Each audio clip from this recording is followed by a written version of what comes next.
আল্লাহ রসুল সাল্লাল্লাহু আলাইহি ওয়াসাল্লামকে মা আয়েশা রাদিয়াল্লাহু তাআলা আনহা জিজ্ঞেস করেছিলেন, আইয়ুন নাসি আযমু হাক্কান আলাল মারআ, একজন নারীর ব্যাপারে, একজন নারীর উপর সবচেয়ে বেশি অধিকার কে রাখে?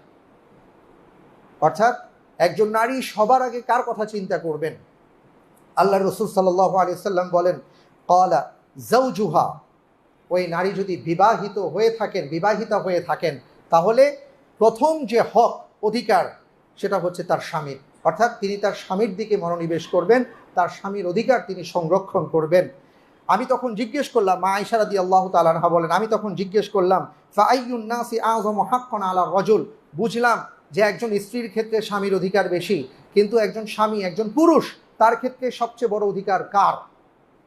রাসূল সাল্লাল্লাহু আলাইহি ওয়াসাল্লাম বলেন, ক্বালা উম্মুহু, ওই স্বামী, তিনি স্বামী হয়েছেন, তিনি পুরুষ, কিন্তু তিনি সবচেয়ে বড় অধিকার যার রক্ষা করবেন, তিনি হচ্ছেন তার মা। স্ত্রীকে বলেছেন তার স্বামীর কথা, আর স্বামীকে বলেছেন তুমি তোমার মায়ের অধিকার রক্ষা করো। সুবহানাল্লাহি বিহামদি।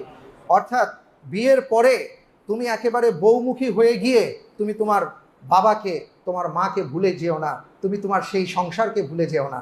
অর্থাৎ ইনসাফপূর্ণ জীবন বিধান তুমি কায়েম করার চেষ্টা করো। সুবহানাল্লাহি বিহামদি। রাসূল সাল্লাল্লাহু আলাইহি ওয়াসাল্লামের